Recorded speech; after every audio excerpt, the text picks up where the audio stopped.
right, Acts chapter 22. If you're not already over there, while you're turning there, we'll look at question number 1. Deals with, in part, some of what we're going to look at here tonight in chapter 22.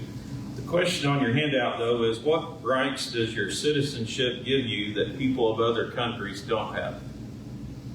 What rights does being a citizen of the United States give us that not all people have in other countries?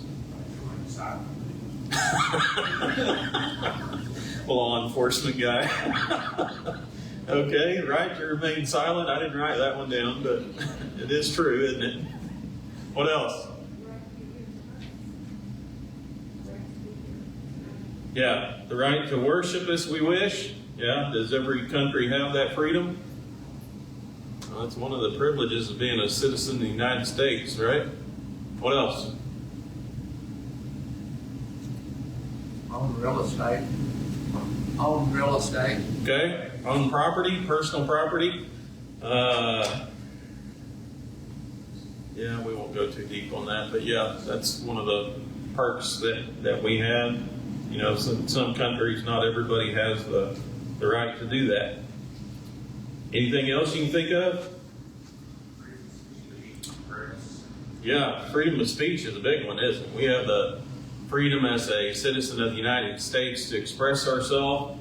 Of course, one of the fundamentals of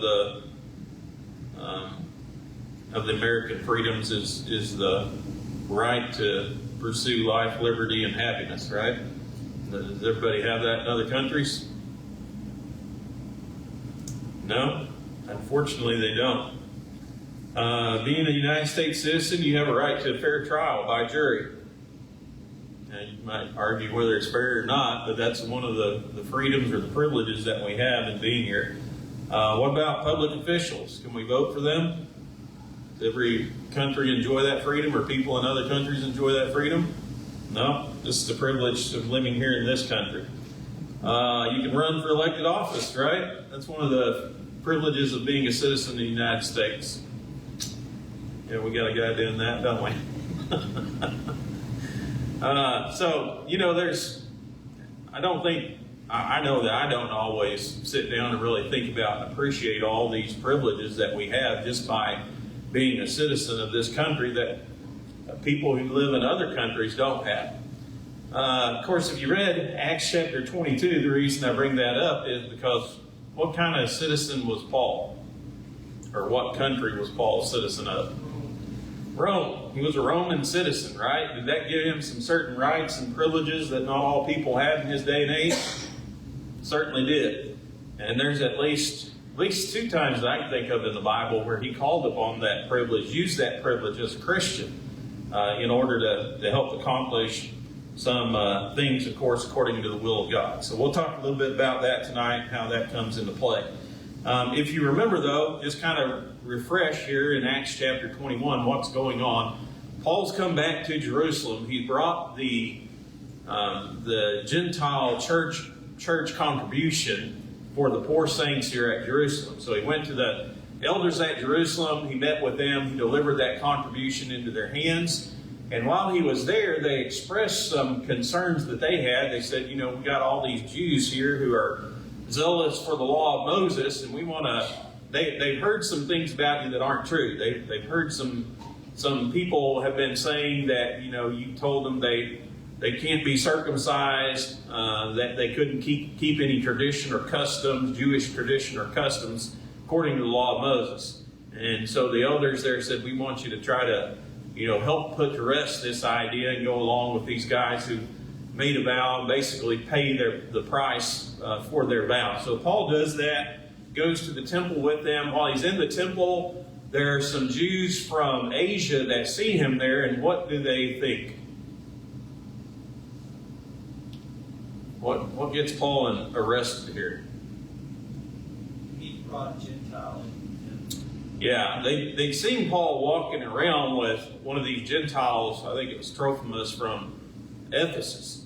And they had just supposed that, you know, they'd seen this guy with Paul everywhere, and they saw Paul in the temple, and so they thought, well, Paul brought this guy into the temple, and you don't bring a Gentile into the temple because that defiles the temple. There were certain places that were off limit within the temple area for a Gentile.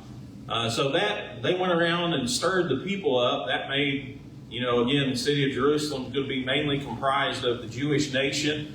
That got under the skin of a lot of people. And so they thought Paul had taken this holy and sacred place to them that defiled it by bringing a Gentile in when the law forbid such, or forbid him from doing such. So they decided they're going to kill Paul, right? Basically, they get together a mob and they start beating him to death, but the Roman commander comes to his rescue, pulls him away out of the grips of the people and arrests him. He doesn't know what's going on, so he arrests Paul, and he's trying to figure out, what's the situation here and why are these guys so mad at Paul? What has he done? So that's kind of where we're at here in Acts chapter 2, and as the commander and the soldiers are leading Paul up the stairs, they get to the top, and Paul asks permission to address the crowd.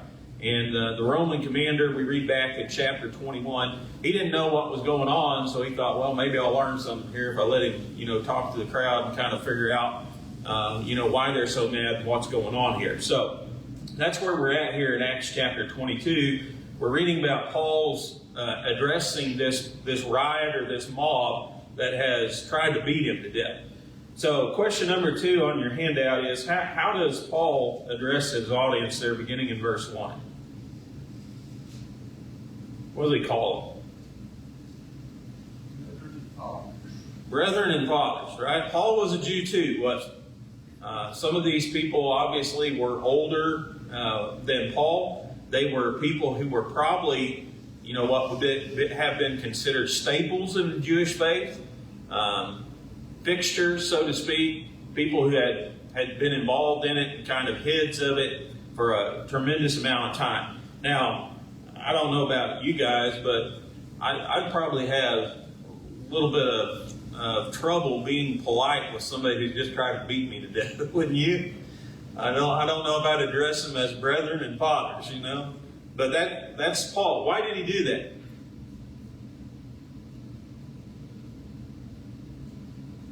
You have to gain their attention, and he just started batting out to get their attention. Yeah, and remember, did Paul care for the Jewish nation? Tremendously, didn't he? More than anything else, he wanted his brethren to be saved. He wanted them to hear the gospel and obey the gospel. And so this was an opportunity for him to do that, to take advantage of that. And you can just kind of see that in his speech. There's no retaliation in what he's saying. There's no harshness to what he's saying there. He's genuinely concerned about them and their spiritual well-being. So question number 3, according to verse 2 here, what made the crowd quiet down? Paul beckons with his hand, and the Bible says that they grew quieter, but then something happened that made them even more silent. What was that? Yeah, he spoke in their native tongue, right? I think the King James Version there says the Hebrew language. Anybody have a different version that says something differently than that? Kind of interesting. I was looking at a couple different translations. They actually translate it as Aramaic, and literally in the original language, it's the Hebrew dialect. It's not necessarily referring to the Hebrew language itself, but the dialect that the Hebrews spoke. And so, if you're bored and you don't have anything to do one day, you might do a little bit of research on that, because there's kind of debate as to whether they spoke Hebrew or Aramaic. There's even some people who think they spoke a mixture of Syriac and Chaldean. But it is whatever native language the Hebrews spoke. That's the language that he addressed them in. So what you think about Paul? We already mentioned when he talked to the commander. What language did he speak to the commander in back in chapter 21? Look at verse 37 there. Greek. Right? So he's talking to the Romans, he's talking to them in Greek, but now when he starts addressing the Jews, he talks to them in their native tongue. The Roman commander, was a little bit shocked and even surprised because he asked the question. He said, how can you speak Greek? Or do you know, are you fluent in Greek? Why would he suppose that Paul might not be fluent in Greek?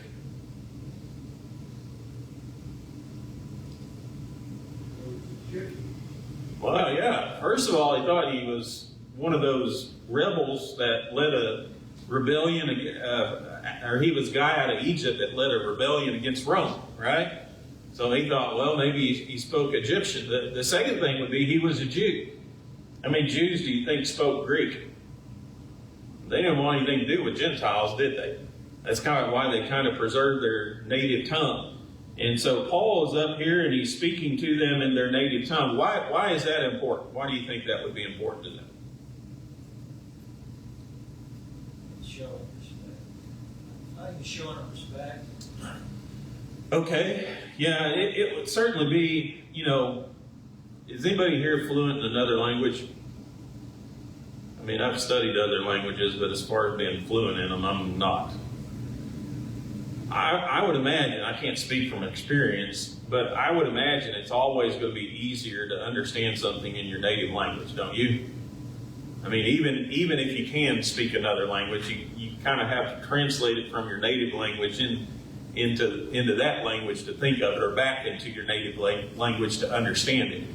And so, first of all, again, as far as easy to understand, that would have been the language for them that would have been the easiest to understand. I think there's another element to it also, though, because they thought, I don't know that I know all of them didn't know what was going on. So a lot of them were confused as to what was going on, because it was a mob, right? You just get a bunch of people going one direction, everybody jumps in, nobody really knows what's going on except a few people.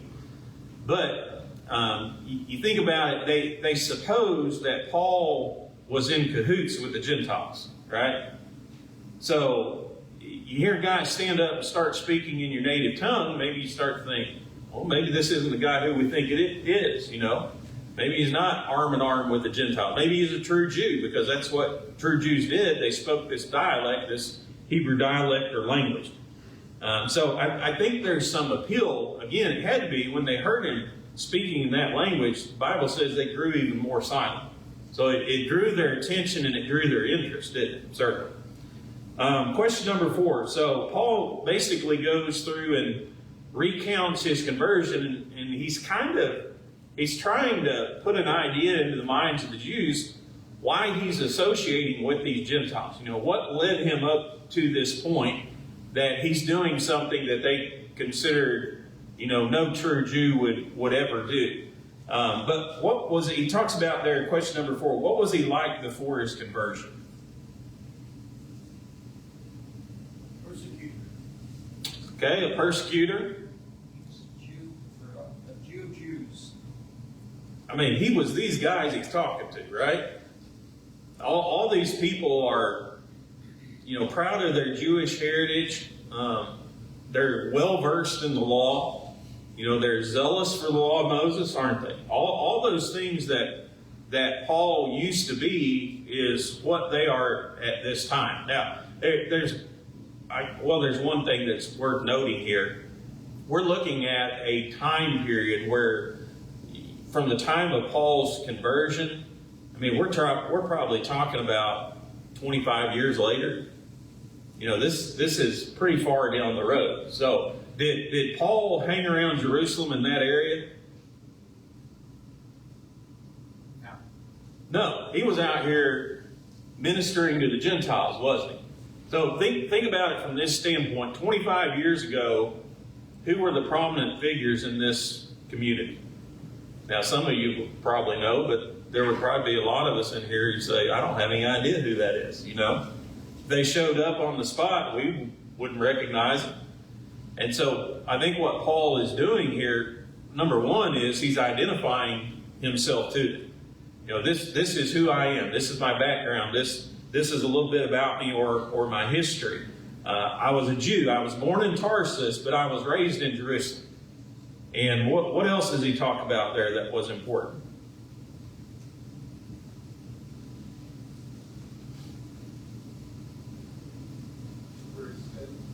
Yeah, he was educated at the feet of what they would have considered one of the greatest teachers of his day and age.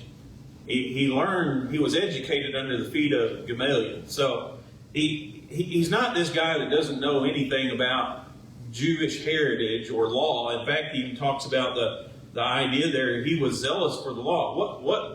What sect of religion was Paul? Do you remember? Pharisee, right? And what were the Pharisees known for? That's right, the strictest sect in following the law of Moses, right? So Paul said, I was zealous for the law of Moses just like you all are this day. I was hostile toward Christianity, just like you guys. You know, this is who I used to be. And so he's giving them a little bit of background and again, understanding of where he's coming from and how he got to this point where he was this staunch Jew who's now associating with Gentiles. So question number 5, how was Paul converted to Christ? What does he recount the story? Talks about his journey to Damascus and how Jesus appeared before him and told him why are you persecuted? Yeah, so he tells them, about this personal encounter that he had with Jesus. We might even describe it as more of a confrontation than it was, kind of a friendly meeting, wasn't it? Because Jesus was upset because he was persecuting the church. And so he recounts, how he met Jesus on the road to Damascus. He was out here persecuting Jews, zealous for the law, trying to do away with Christianity like they were too, hostile toward it. But he encountered the risen Christ while he was out here doing that. And so he pointed out, I think we read it in a different account, but he saw his glory and he heard his voice. So he literally saw Christ after he'd been crucified and he heard him speak. Question 6, so how did Paul learn about the nature of his future ministry? Did Christ tell him right there on the road to Damascus what his purpose was? What did he tell him? Ananias, I think, actually told him. Yeah. Remember that Christ, Paul asked the question, he said, what do you want me to do?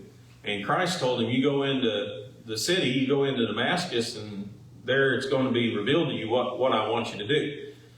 And of course, you go back, there's 3 different times here in the book of Acts that the account of Paul's conversion is recorded. You got it in Acts chapter 9, you got it here in Acts 22, and then again in Acts 27.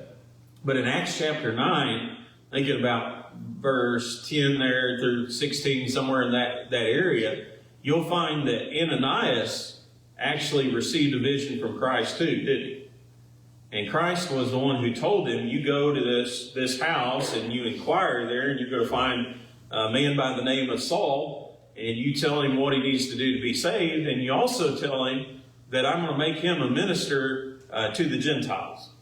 And so Paul actually learned about what Christ wanted him to do through Ananias. Now, there's I think later on, and when he gets into Jerusalem, he also receives a vision from Christ that reinforces that, where he says, you got to get out of Jerusalem, I'm going to send you away from them, far away from the Jews to the Gentiles. But initially, that's how Paul found out what Christ wanted him to do. So you have this, again, remember the situation that Paul's in here. He's trying to help them understand how he got to this point that he's at. Why is he associating with Gentiles? Well, I got this vision from heaven. And it wasn't just me who got a vision. What do we read about Ananias here that he mentions? What are some things that the Jews in Jerusalem would have known about this guy? Had a good rapport with all the Jews. Yeah, he was highly respected by all the Jews who lived in Damascus. So they could go over to Damascus, and they could ask about this Ananias, and they could learn about him pretty quickly from their fellow Jews. What else do you learn about him?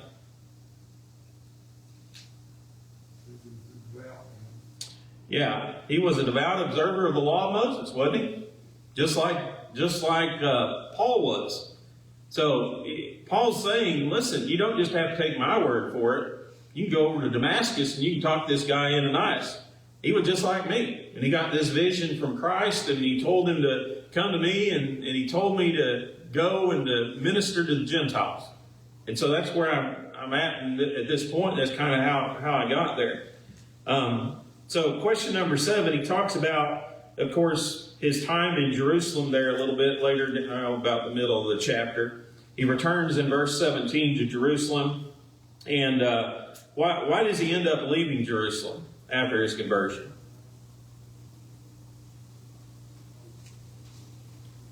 You know, these people were probably sitting around here saying, well, if you got this vision from Christ, you know, and it's so important, why did you wait 25 years to show up over here and tell us about it? God spoke to him and told him to leave. Yeah. Paul points out, you know, he was praying in the temple. Again, he was a devout Jew. That's what devout Jews would have been doing in Jerusalem. But he was praying in the temple when he received a vision from the Lord. What did Paul want to do? He wanted to go to his brothers. He wanted to stay. He wanted to stay there in Jerusalem. He wanted to preach to the Jews. But the Lord told him he had to go. The Lord wanted him to leave. And so that's why Paul didn't stay there. And that's why Paul hadn't been there, you know, the last year. That's why he'd been out in the Gentile world preaching the gospel to them. Question number 8. So what did Paul's reply to the Lord show there in verses 19 and 20? Kind of hard from some of these versions to gather what Paul's saying there, these translations. What do you think Paul was trying to say to God when he was talking to him? I gotta think he was trying to maybe tell him he didn't think he was worthy to do that task. Okay. Yeah, that certainly would have been part of it. Paul's always a humble individual whenever, you know, he talks about himself or anything. But again, in his heart of hearts, what do you want to do?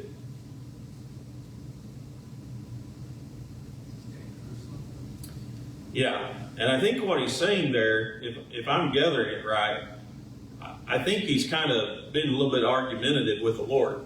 And he's basically telling him, he felt the Jews know my past. Okay, they know who I am, they know all about me, and there's no way, they know that there's no way I ever would have converted to Christianity unless I really saw Jesus. I think that was his feeling.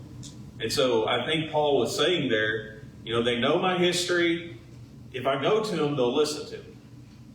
And Christ said, no, you know, I don't want you in here. It's not going to happen, or you'll end up dying if you stay here in Jerusalem. So I'm going to send you far away from these people. So he tells them there, question number 9, you know, he was emphatic. He says, you get out of here. You know, you leave. You go out of Jerusalem. Your ministry is not going to be for the Jews. It's going to be for the Gentiles. And so, again, understand, Paul's just kind of giving the people here, he's trying to help get them to understand why he's doing what he's doing and, you know, his purpose in all of it. And really, he's driving at the idea, you know, I'm trying to please God. I'm trying to please God because this is what God called me to do and told me to do in these visions. So how do you think so far the defense that Paul gives here is going?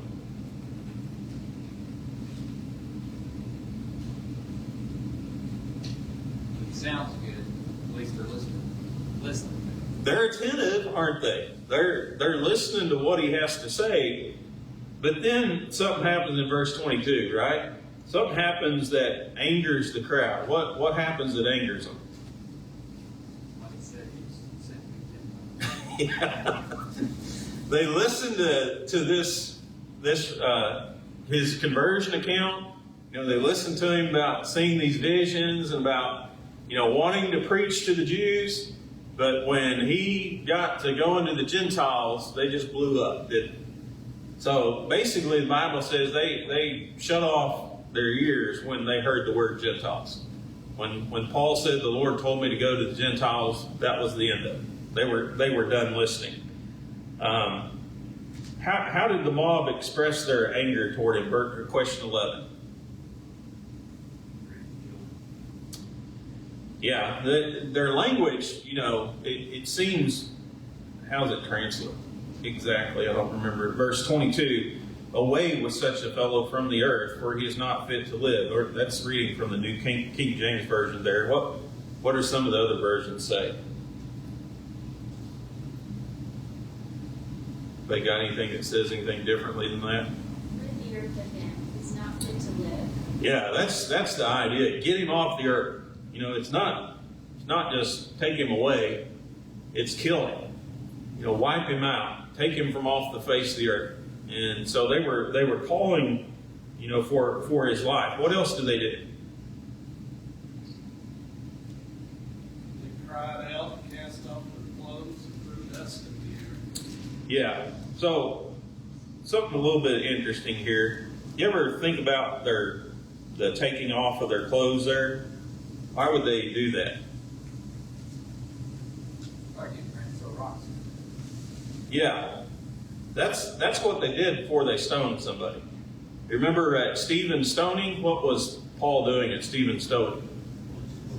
Holding their clothes, right? So that the Jews wore this outer garment or robe, and of course they weren't naked. They had on underclothes underneath them. But they would remove that outer clothing, and then they would pick up stones, because obviously that would encumber them from, I guess, accuracy. But they were ready to stone Paul. They wanted him dead.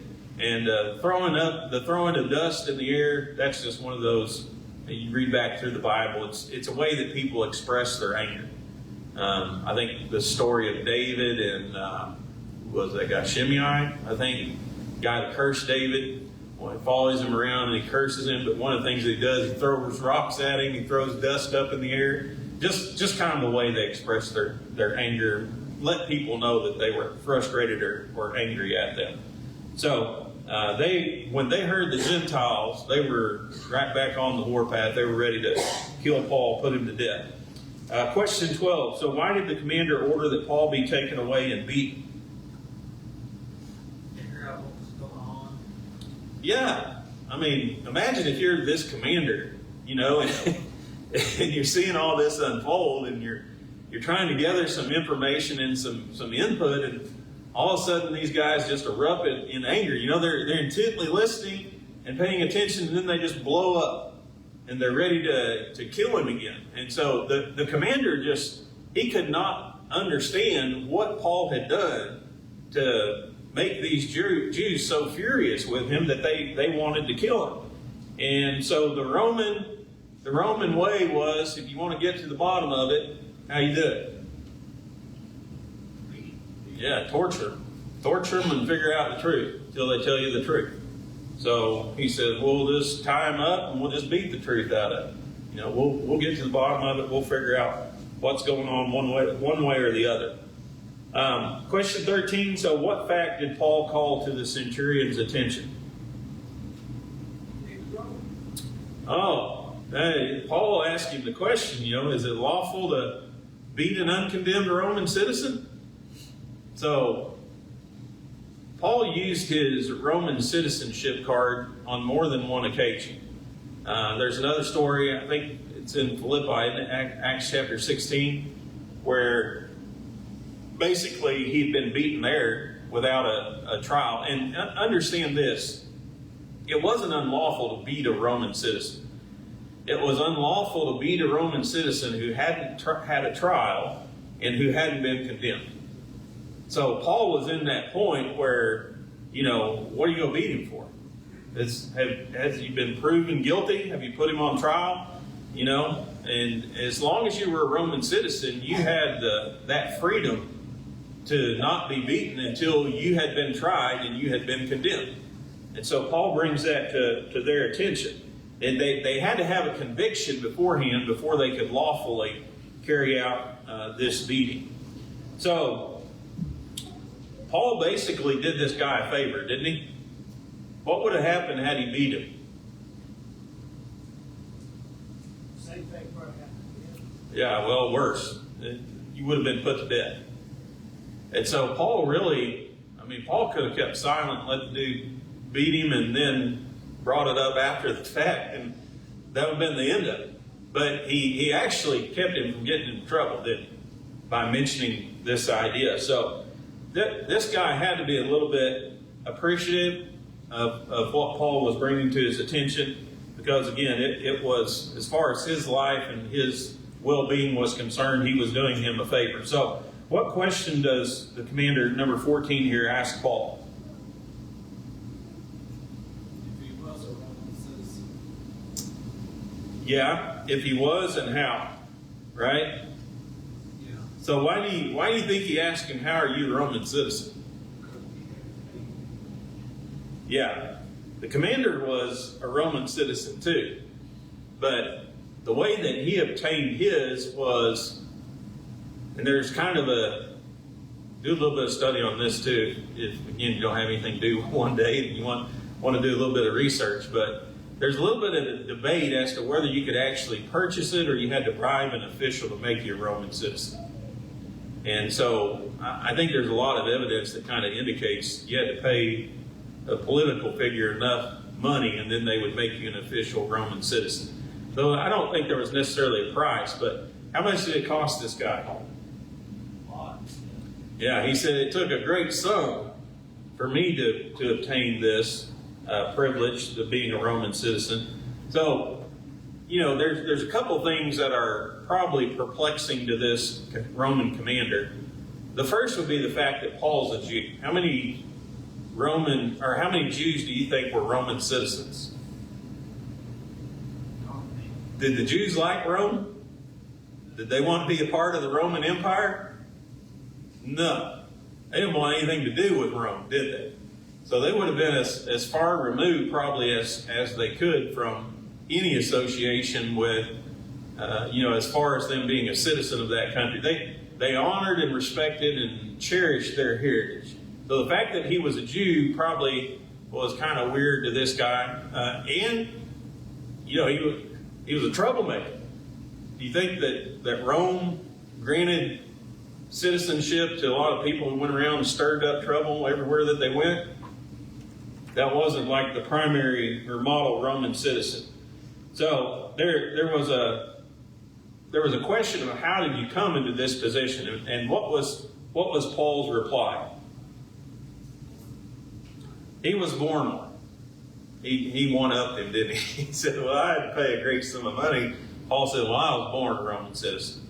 Now, we don't know how that happened, because Tarsus was not a Roman city. It was a free city. And before you could be granted Roman citizenship, you had to be born in a Roman city. Paul was born in Tarsus.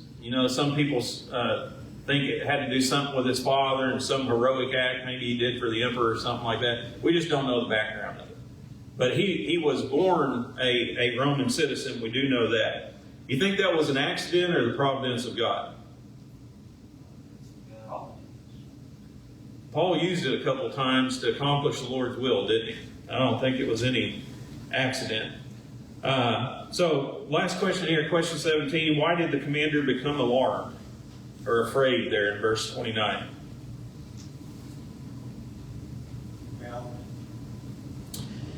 Yeah, there's a couple of things that are alarming to him. First of all, if Paul's a Roman citizen and he's being attacked by a Jewish mob, that's not a good look for him, is it?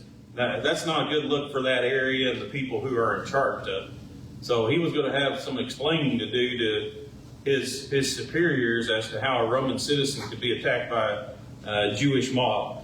The second thing that obviously alerted him was he'd almost been guilty of a crime himself. The fact that he had commanded Paul to be beaten without having a trial, without him being condemned, could have got him in great trouble too. So those facts were pretty alarming to him. All right, Acts 22, Lord willing, we'll do chapter 23 next week. Anybody got any thoughts, comments, questions before we end?